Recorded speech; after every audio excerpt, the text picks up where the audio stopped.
অবতারের সার গোরা অবতার, কেন না চিনিলি তারে? করি নিরেবাস, গেল না পিয়াস, আপন কর্ম ফেরে। রাধে রাধে। জলে বাস করেও যেমন মাছের তৃষ্ণা মেটে না, তেমনি পশ্চিম বাংলার মানুষ পশ্চিম বাংলায় জন্মগ্রহণ করেও এদের গৌর গোবিন্দ ভজন করা হলো না। এটি মহাপ্রভুর প্রথম কথা। করি নিরেবাস, গেল না পিয়াস, আপন কর্ম ফেরে। মানুষ নিজের কর্ম ফেরেই ঘাত প্রতিঘাত আঘাত লাঞ্ছনাটা পায়। তা কর্ম ফেরেটা কি না? অহংকারে মত্ত হইয়া নিতাই পদপা সরিয়া অসত্যকে সত্য বলে মানি। আমাদের কিছু থাক বা না থাক, অহংকারটা কম নাই। আর এই অহংকারের জন্যই আমরা সত্যকে মিথ্যা রূপে দেখি আর মিথ্যাকে সত্য রূপে দেখি।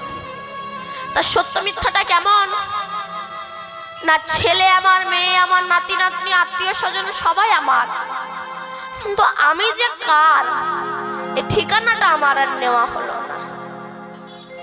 ছেলে আমার, মেয়ে আমার, বউ আমার, আত্মীয় আমার, কিন্তু আমি কার? আমার ভার তো কেউ নিতে চায় না। আপনার পয়সার ভার সবাই নেবে, কিন্তু আপনি যখন অসহায় হয়ে পড়ে থাকবেন তখন আপনার ভার কেউ নেবে না। তাহলে সত্য মিথ্যাটা কেমন না? আপনি একটা অন্ধকার ঘরের দরজা খুলেছেন, দেখছেন একটা সাপ পড়ে আছে, কিন্তু ওটা সাপ নয়, ওটা হচ্ছে দড়ি। আর যে আলমারিটা ছিল সেটা ভূত হয়ে গিয়েছে। দেখাচ্ছে কে? অন্ধকার, অহংকার। অহংকার কি করছে? আলমারিকে ভূত দেখাচ্ছে, দড়িকে সাপ দেখাচ্ছে। সারাটা রাত আমি ঘরের বাইরে দাঁড়িয়ে রইলাম, ওই সাপ ওই ভূত, ওই সাপ ওই ভূত। কিন্তু পরের দিন যখন সকাল হলো, সূর্যের কিরণ ঘরে প্রবেশ করলো, তখন আমার ভ্রান্তিটা ভাঙলো। হায় হায় রে, সারাটা রাত আমি কষ্ট করে বাইরে দাঁড়িয়েছিলাম, কিন্তু তো সাপ নয়, দড়ি, আর তো ভূত নয়, তো আলমারি। তাহলে দেখাচ্ছিল কে? অন্ধকার, অহংকার। তেমনি জগতে কেউ যে কারণ নয়, সবই যে আমার আমার করি। এই আমার আমারটা করি কেন না? অহংকার। অহংকারের জন্যই আমার আমার করি। কিন্তু দেখবেন সংসারে যাদেরকে বেশি করে দিয়ে যাবেন তাদের কাছে বেশি করে ঘাত প্রতিঘাত আঘাত লাঞ্ছনা পাবেন। যাদেরকে সারাটা জীবন উজাড় করে দিয়ে যাবেন শেষের দিনে তাদের কাছেই বেশি করে ঝাঁটালাতি খেতে হয়। কিন্তু আত্মসম্মানের ভয়ে কেউ কারোর সঙ্গে বলে না।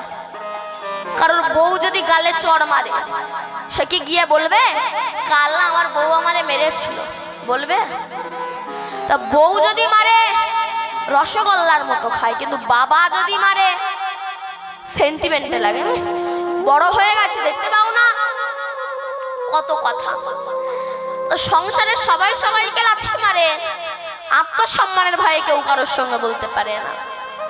এবং বললে অত্যাচারের মাত্রাটা আরো বেড়ে যাবে। কারণ পৃথিবীতে হেন কোনো বাবা মা নাই যে তাদের হৃদয়ে ব্যথা নাই আর তাদের দুই চোখে জল নাই। সেই বাবা মা সুখী। কোন বাবা মা? যাদের পয়সা আছে সেই বাবা মা সুখী। তাও সুখী নয়, দেখতে পাচ্ছি তো, তাও ঘর ছাড়তে হচ্ছে। তাহলে এই সত্য মিথ্যাটা কেমন? সবাই সবার কাছে আমরা ঝাঁটালাতি খাই, কিন্তু আত্মসম্মানের ভয়ে কেউ কারোর সঙ্গে বলতে পারি না। এবং বললে এই অত্যাচারটা আরো বেড়ে যাবে। এমন তিনটে কুকুর বেশ একই রকম দেখতে, তারা আবার বেশ ভালো বন্ধু। তারা এখন রাস্তা দিয়ে যাচ্ছে, যেতে যেতে দেখছে একটা বাড়িতে বিয়ে হচ্ছে, 20-21 খানা খাসি পড়েছে। এখন মাংসের গন্ধ যদি কুকুরের নাকে যায়, ওদের খাওয়ার লোভ হয়েছে। তা প্রথম কুকুরটা গিয়েছে, চারিদিকে প্যান্ডেল করা, তো কোনো রকমে একটা ফাঁকা ফোক পেয়ে তার ভিতরে মাথাটা ঢুকিয়েছে। এখন মাথা যখন ঢুকিয়েছে, বাকিটা ঢোকাতে বেশিক্ষণ লাগে না।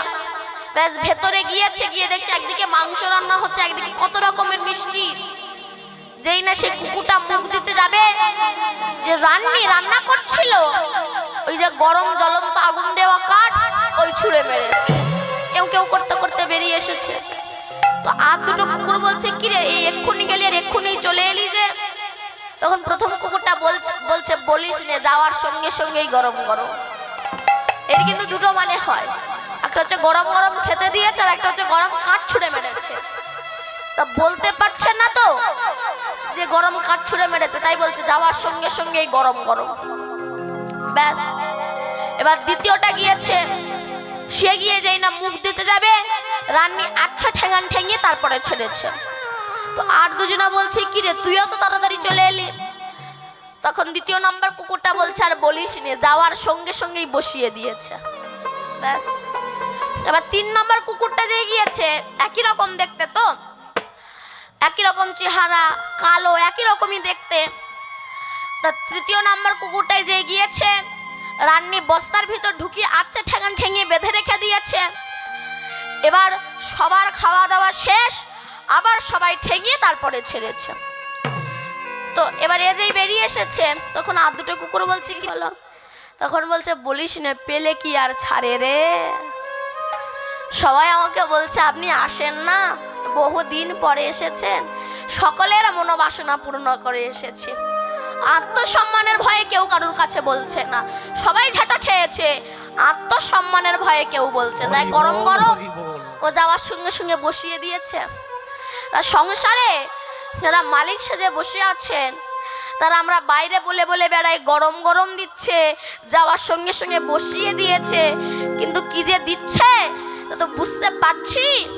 তথাপিও মানুষকে এত কষ্ট পেতে হচ্ছে কেন জানেন? অহংকারে মত্ত হইয়া নিতাই পদ পাশরিয়া অসত্যকে সত্য বলে মানে। হরি বল, হরি বল।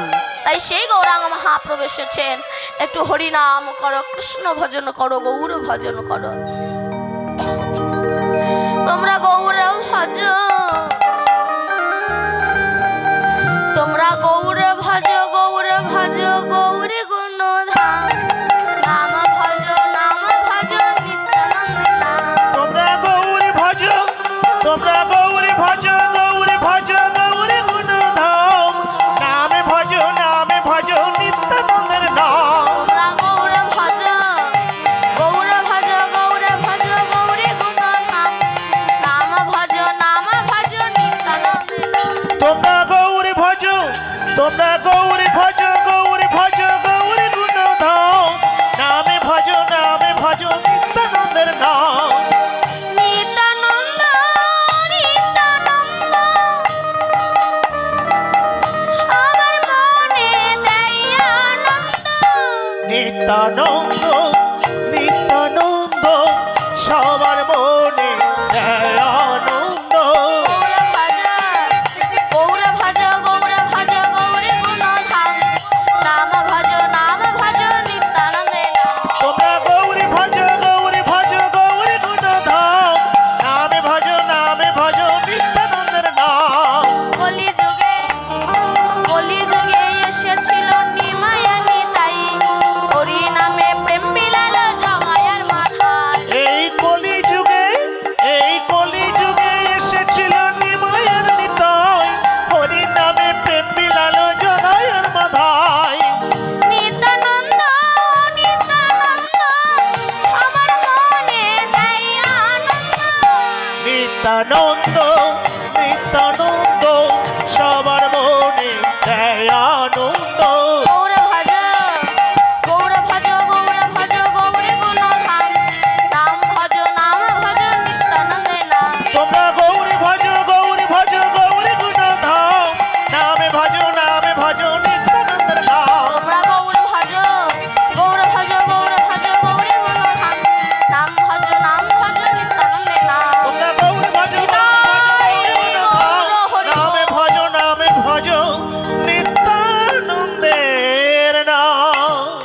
হরিনাম করো, হরিনাম ব্যতিরিক্ত তোমাদেরকে কিছু করতে হবে না। তাহলে হরিনাম করলে কি হয়? বলছে নাম করলে গাড়ি বাড়ি হয় না, টাকা পয়সা হয় না, ব্যাংক ব্যালেন্স হয় না, ইউনিভার্সিটি ডিগ্রি বাড়ে না, নেতা হওয়া যায় না, মোস্তান হওয়া যায় না। তাহলে হরিনামটা করব কেন? বলছে হরিনাম করলে কিছু হোক বা না হোক, মানুষের চিত্ররূপ দর্পণটা মার্জিত হয়ে যায়। বলছে নিজেদের মুখ দেখবার যেমন একটি আয়না পাওয়া যায়, ওই আয়নায় যদি ময়লা জমে যায় কি দেখা যায় না, মেজে ধুয়ে ফেলে তবে মুখ দেখা যায়। ঠিক তেমনি এই চিত্রূপ দর্পণে অনাদিকাল হতে অন্ধকার অহংকারের ময়লায় পরিপূর্ণ হয়ে আছে। এখন কি করবেন?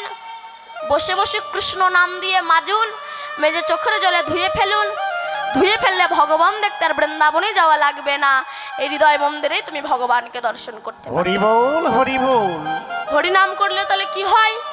চিত্রূপ দর্পণটা মার্জিত হয়ে যায়, নোংরা দূরীভূত হয়। কিন্তু আজকাল এমনভাবে হরিনাম করা হচ্ছে, এতে পরিষ্কার তো দূরের কথা, আরো নোংরা বেশি হয়ে যাচ্ছে। কেন? আমি হরিনাম করি কিন্তু একাদশীতে পাঁঠার মাংস খাই, হরিনাম করে কাজ হবে না। আমি হরিনাম করি কিন্তু জন্মাষ্টমীতে সুল্লু খাই, হরিনাম করে কাজ হবে না। এতে আরো নোংরা বেশি হবে, এতে পরিষ্কার হয় না, এতে নোংরাটা আরো বেশি বেড়ে যায়। কেমন জানেন? এখন জামাই বহু বছর পর শ্বশুর বাড়িতে গিয়েছে, মানে মিনিমাম 13 বছর পরে শ্বশুর বাড়ি গিয়েছে। এই যে 13 বছর পরে শ্বশুর বাড়ি গিয়েছে, 13 বছরই জামাই দাঁত মাজে না। কি মাজে না? দাঁত।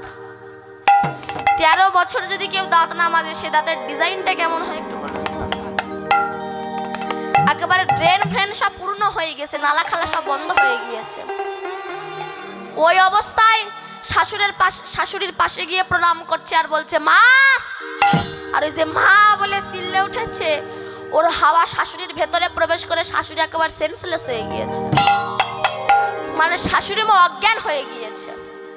আবার যে একটু জ্ঞান ফিরেছে, ও ধারে গিয়ে বলে মা। আর ওই যে মা বলে চিল্লে উঠেছে, শাশুড়ি বলছে চুপ কর, একদম মামা করবি না। তা শাশুড়ি তো খুব বুদ্ধিমতী, মনে মনে ভাবছে কোনোভাবেই জামাই দাঁতটা একটু পরিষ্কার করতে হবে। তা বলছে শোনো বাবা জামাই, তুমি একটু বাজারে যাও। জামাই মানুষ তো বলতে পারছে না তোমার গালে গন্ধ, বলতে পারছে না, বাজে লাগে তো। তা বলছে তুমি একটু বাজারে যাও। কেন মা? মামা করতে বারণ করেছি। কেন? না তোমাকে আমি 10 টাকা দিচ্ছি, তুমি গিয়ে একটু আখ খেয়ে এসো। কারণ শাশুড়ি জানে ওই আখ যখন ছাড়াবে আর ওই ওর গুতো গাতায় মালপাতি যদি একটু আউট হয়ে যায়, অন্তত একটু পরিষ্কার হবে, একটু আখ খেয়ে এসো। এ তো শয়তান। এ কি করেছে? 10 টাকা নিয়ে আখ না খেয়ে বাজারে গিয়ে 5 টাকা দিয়ে মেরি বিস্কুট কিনে খেয়েছে। দাঁতের অবস্থা যদি ওই হয়, তাতে যদি বিস্কুট দেয় অবস্থাটা কি হয় বলুন? আর 5 টাকা ছিল, মানে 10 টাকার মধ্যে 5 টাকার বিস্কুট খেয়েছে, আর 5 টাকা আছে। ওই 5 টাকা দিয়ে পাকা কালো জাম তাই কিনে খেয়েছে। জাম খেয়ে মাল একেবারে জাম হয়ে গিয়েছে। ওই অবস্থায় শাশুড়ির পাশে এসে বলছে মা। আর শাশুড়ি বলে জমের বাড়ি যা। কেন? তোকে আমি বললাম আখ খেয়ে দাঁত পরিষ্কার করে আয়, তুই আরো নোংরা বাঁধিয়ে এলি। তেমনি মহাপ্রভু হরিনাম এনেছিলেন,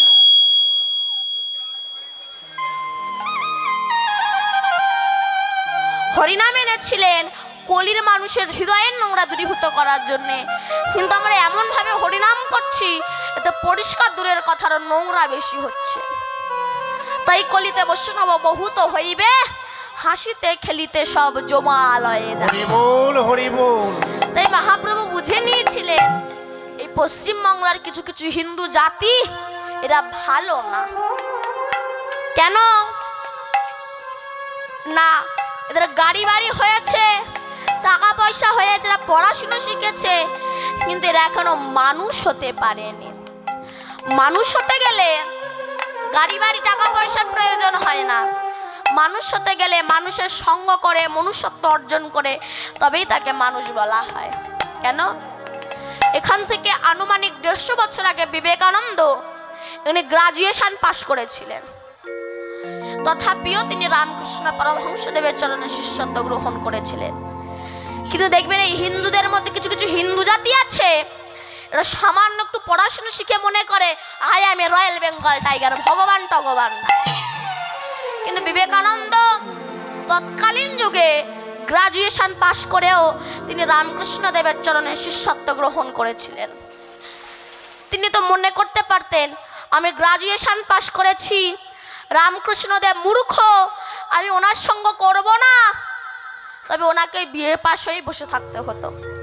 কিন্তু তিনি অহংকার মঞ্চে না বসে শ্রী শ্রী রামকৃষ্ণ পরমহংসদেবের সঙ্গ করেছিল বলে সারা বিশ্বের কাছে তিনি আজ স্মরণীয়, বরণীয় এবং পূজনীয় হয়ে আছেন।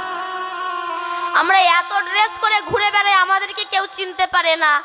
রামকৃষ্ণ দেব একটা গামছা নিয়ে সারা বিশ্ব জয় করে ফেলেছে।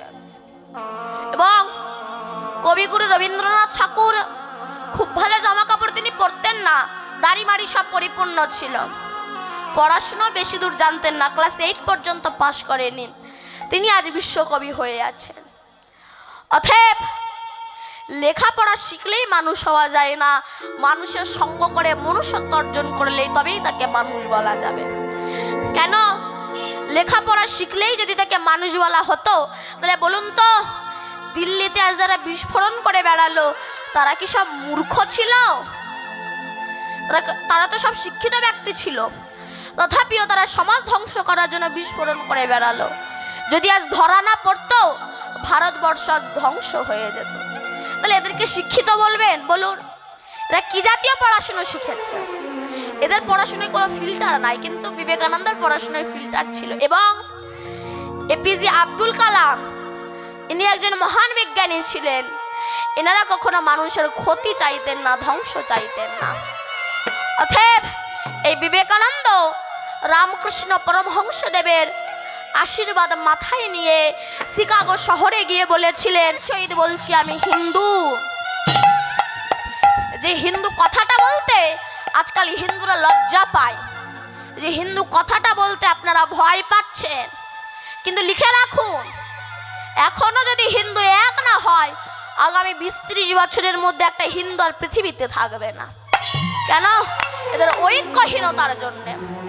অতএব তিনি গিয়ে বলেছিলেন, গর্ভের সহিত বলছি আমি হিন্দু।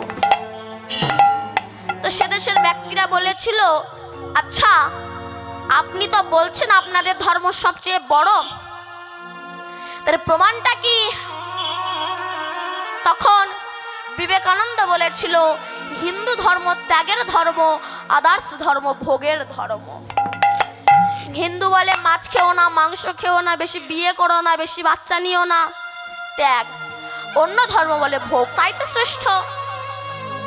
তা সে দেশের ব্যক্তিরা বলেছিল, ঠিক আছে আপনি তো বলছেন আপনাদের ধর্ম সবচেয়ে বড়, কিন্তু বলুন তো স্বামীজি, পৃথিবীতে যত যত গ্রন্থ আছে কোন গ্রন্থ সবচেয়ে বড়?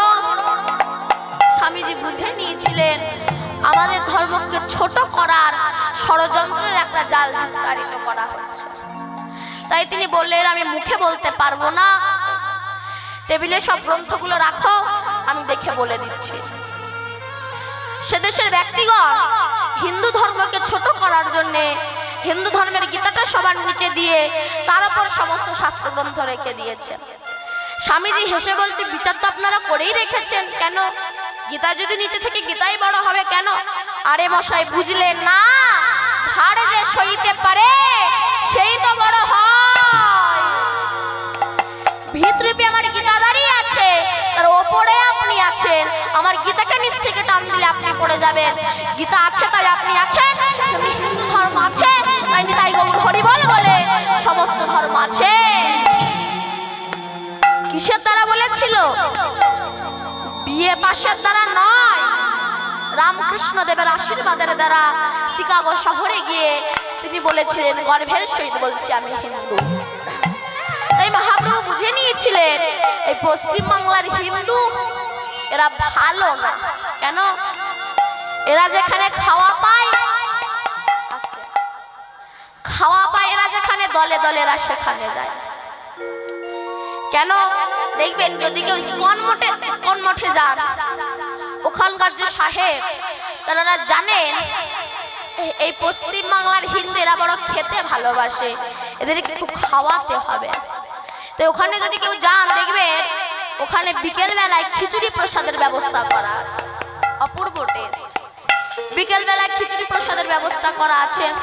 আর হিন্দুর মধ্যে কিছু হিন্দুরা, আমি সবাইকে বলছি না, কিছু কিছু হিন্দু জাতি এরা নিজের বউদেরকে নিয়ে ওখানে হ্যানিমুন করতে যায়, গিয়ে ওই বিকেল বেলা লাইনে দাঁড়ায় খিচুড়ি খাওয়ার জন্য। এইবার যিনি প্রসাদ দিচ্ছেন শুধু দাঁড়ালেই হবে না, আপনি যত বড়ই পদে থাকুন না কেন, যত বড় এমপি এমএলএ হন না কেন, দাঁড়ালেই হবে না। যিনি প্রসাদ দিচ্ছেন তিনি আপনাকে বলবে বলুন হরে কৃষ্ণ। আর আমি সারা জীবন হরে কৃষ্ণ না বলে ওই খিচুড়ি খাওয়ার লোভে তখনই শুধু বলি হে হে হে হে হরে কৃষ্ণ। হরে কৃষ্ণ। তারা জানে ছাগলে যদি না হাঁটে না, ওর সামনে কাঁঠাল পাতা ধরে আগে আগে হাঁটুন, ছাগলকে টানা লাগবে না। ওই কাঁঠাল পাতার লোভেই ছাগল আপনার পশ্চাৎ ধাবিত হবে।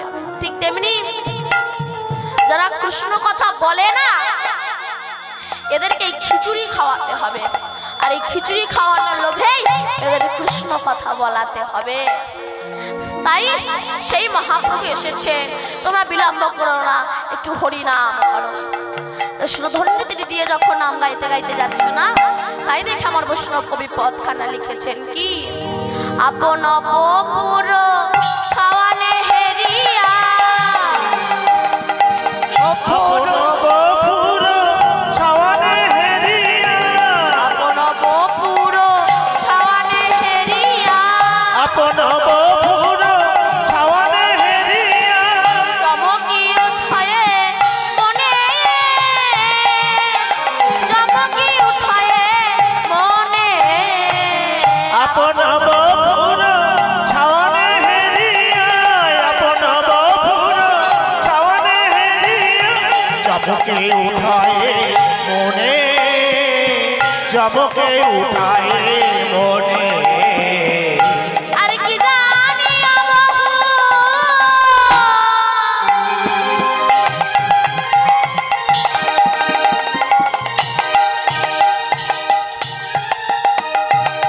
নামিল না বহু,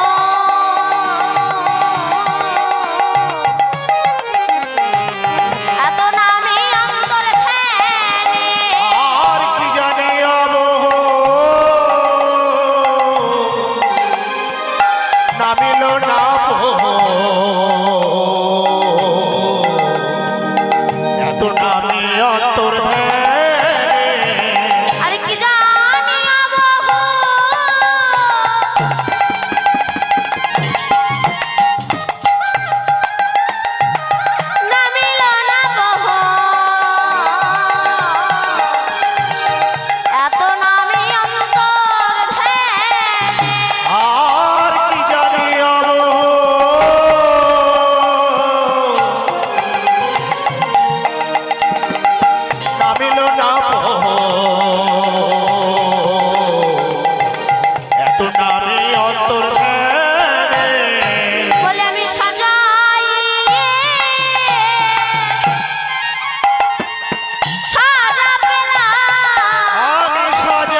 সাজা পেলাম হরি হরি হরি বলে গৌর হরি দে বলে হরি হরি হরি বলে গৌর হরি দে বলে সাজাইয়ে সাজা পেলাম।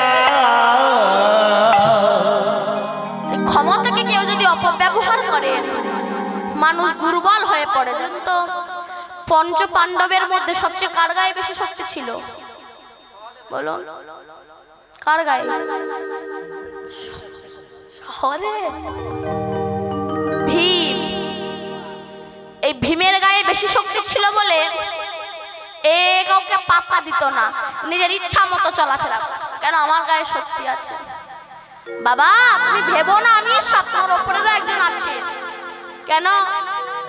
জোনাকি পোকা চেনো? জোনাকি পোকা চেনো? ওই যার পেছনে আলো জ্বলে, ওই জোনাকি পোকা মনে মনে ভাবে আমার পেছনের আলোয় জগৎ চলে, আমি ছাড়া জগৎ চলতেই পারে না। অহংকার করে ঘুরে বেড়াচ্ছে।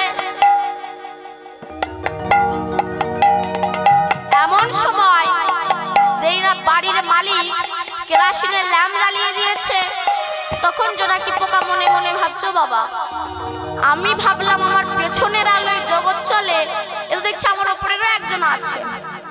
তখন কেরাসিনের ল্যাম্প মনে মনে ভাবছে আমার আলোয় জগৎ চলে, আমি ছাড়া জগৎ চলতেই পারে না। যেই না বাড়িতে কারেন্ট এলো, কারেন্টের লাইট জ্বালিয়ে দিল, তখন কেরাসিনের ল্যাম্প মনে মনে ভাবছো বাবা আমার উপরেরও তো একজন আছে। তখন কারেন্টের আলো মনে মনে ভাবছে আমার আলোয় জগৎ চলে, আমি ছাড়া জগৎ চলতেই পারে না। যেই না আকাশে সূর্য উঠলো, তখন কারেন্টের ল্যাম্প ডুব মেরে বলছো বাবা আমার উপরের বাপও তো আছে। সূর্য তখন বলছে আমি পৃথিবীকে আলো দান করি, আমার উপরে জগতে কেউ নাই। সে মেঘ এসে সূর্যরে ঢেকে দিয়েছে। মেঘ বলে আমি সূর্যকে শাসন করি, সে বায়ু এসে মেঘেরা উড়িয়ে দিয়েছে। তুমি জগতে ভেবো না আমি সব করি। কেন? ভগবান যদি তোমার করা বন্ধ করে দেয় তোমার জীবন প্রদীপ লিভে যাবে। অতএব এই ভীমের গায়ে বেশি শক্তি ছিল বলে নিজের ইচ্ছা মতো চলাফেরা করত। যাচ্ছে যেতে যেতে যেতে যেতে এদিকে বাঘ ধরে তুলে আছাড় মারে, সিংহ ধরে তুলে আছাড় মারে। কেন? গায়ে শক্তি আছে তো। মানুষ অহংকারী হয়ে গেলে তার পরিণতিটা কি হয় সেটাই বলছি। জানেন অহংকারের পরিণতিটা কি হয়?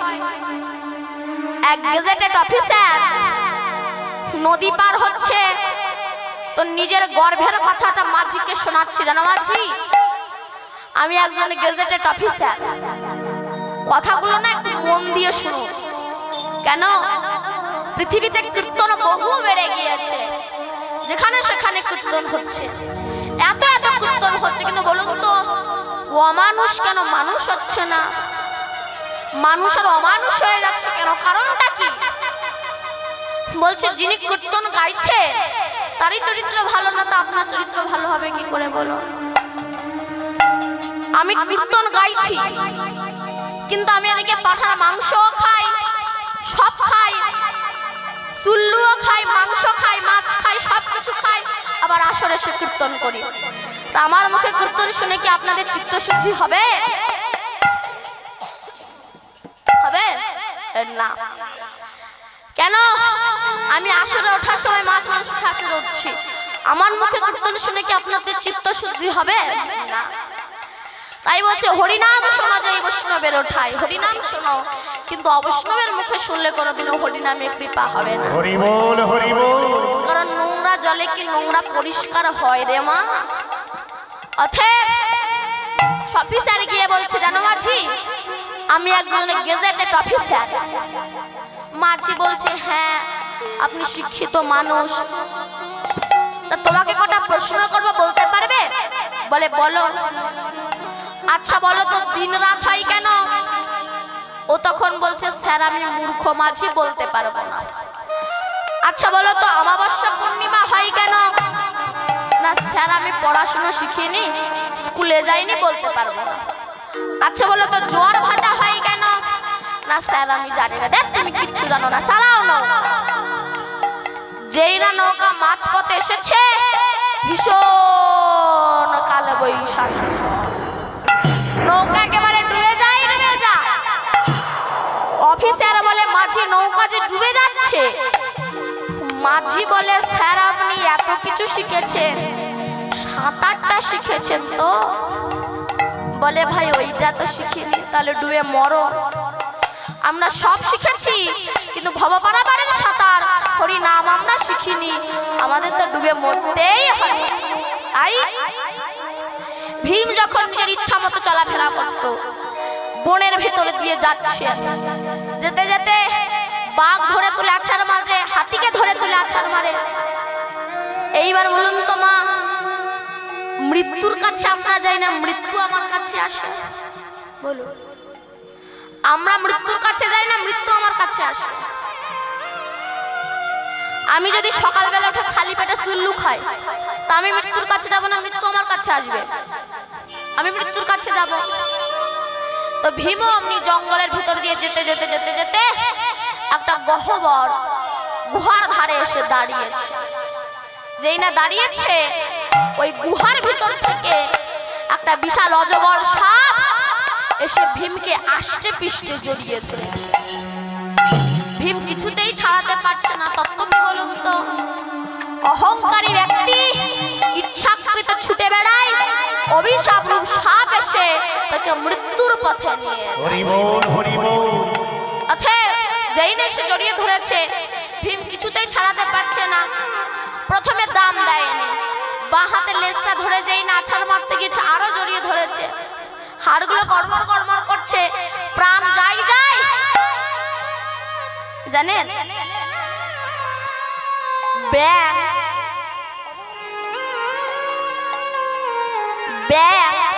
কীট ধরে খায়। ব্যাং জানে না যে আমার পেছনে সাপ আছে। সাপ ব্যাং ধরে খায়, সাপ জানে না আমার পেছনে ময়ূর আছে। ময়ূর সাপ ধরে খায়, ময়ূর জানে না আমার পেছনে ব্যাদ আছে। ব্যাদ ময়ূরকে ধরে, ব্যাদ জানে না আমার পেছনে জম দাঁড়িয়ে আছে আমাকে নিয়ে যাবে বলে। অর্থাৎ কিছুতেই যখন ছাড়াতে পারছে না, এমন সময় যুধিষ্ঠির দ্রৌপদীকে জিজ্ঞাসা করছে, দ্রৌপদী ভীম কোথায়? তাকে তো দেখছি না। দ্রৌপদী বলল, সে তো একটু আগেই বনের ভিতরে গিয়েছে একা একা। যুধিষ্ঠির বুঝতে পেরেছে আমার ভাইয়ের কোনো বিপদ হয়েছে। এ বলে বনের ভিতরে দিয়ে আসছে, আস্তে আস্তে দেখছে এদিকে বাঘ মরা, ওদিকে সিংহ মরা। বুঝতে পেরেছে এই পথ ধরেই ভীম গিয়েছে। গিয়ে দেখছে একটা সাপ ভীমকে আষ্টে পিষ্টে জড়িয়ে ধরেছে। ভীম কিছুতেই ছাড়াতে পারছে না। যখন ছাড়াতে পারছে না, তখন ভীম দুবাহু তুলে গোবিন্দকে ডাক দিয়েছে, হে গোবিন্দ, হে অনাদিরাদি গোবিন্দ, তুমি আমায় রক্ষা করো। হে কৃষ্ণ করুণা সিন্ধু দীনবন্ধু জগৎপতে, গোপেশা গোপিকা কান্ত রাধা কান্ত নমস্তে। যেই না ডাক দিয়েছে, আকুল আহ্বানে ভগবান এসে দাঁড়িয়েছে। যেই না দাঁড়িয়েছে, সেই সাপ ভীমকে ত্যাগ করে গোবিন্দের চরণ যেই না ধরেছে, অমনি সাপ নিজ মূর্তি ধারণ করে ভীমের কাছে গিয়ে বলছে, ভীম, আমি তোমাদেরই বংশে একজন ছিলাম, আমার নাম ছিল নহুষ। আমি ভাগ্যক্রমে ইন্দ্রপদ পেয়েছিলাম, ঋষিরা আমাকে কাঁধে করে নিয়ে বেড়াত। কিন্তু অহংকারের পরিণতিটা কি হয় সেটাই বলছি। অহংকার করলে কি হয়, ক্ষমতাকে অপব্যবহার করলে কি হয়। ঋষিরা আমাকে পালকিতে করে নিয়ে বেড়াতো কাঁধে করে, আমি অহংকারী হয়ে গিয়েছিলাম, তাই ঋষিদেরকে লাঠি মেরেছিলাম। এই জোরে চ। যখন লাঠি মেরেছিলাম, তখন বৃদ্ধ ঋষি তো চলতে পারে না,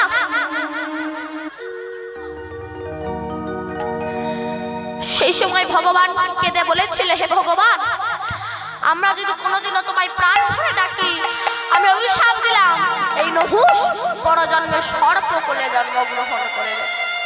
তখন নহুষ পালকি থেকে নেমে এসে ঋষিদের চরণ জড়িয়ে ধরে বলছে, হে ঋষিগণ, আমাকে অভিশাপ দিয়েছেন ঠিক আছে, কিন্তু আমি উদ্ধার হব কবে? বলে, যদি কোনো কৃষ্ণ ভক্তের চরণ ধরতে পারো, আর সেই কৃষ্ণ ভক্তের আকুল আহ্বানে যদি ভগবান এসে দাঁড়ায় আর গোবিন্দর চরণ স্পর্শে, তবেই তুমি উদ্ধার হবে। তাই ভীম ছিল কৃষ্ণ ভক্ত, ভীমের আকুল আহ্বানে গোবিন্দ এসে দাঁড়িয়েছেন। সেই গোবিন্দের চরণ যেই না নহুষ ধরেছে অমনি উদ্ধার হয়ে গিয়েছে। বলুন তো নহুষটা মানে কি? নহুষ মানে নহুষ, যার কোনো হুঁশ নাই। তাই ক্ষমতা ব্যবহার করলে মানুষ দুর্বল হয়ে পড়ে। তাই গৌরাঙ্গ মহাপ্রভু বারবার এসেছেন, আবারও এসেছেন। তোমরা বিলম্ব করো না, একটু হরি নাম করো তোমরা, একটু কৃষ্ণ নাম করো তোমরা। গৌর হয়ে এসেছেন তো, তাই বলছেন দেখো আমার গৌর এলো রে,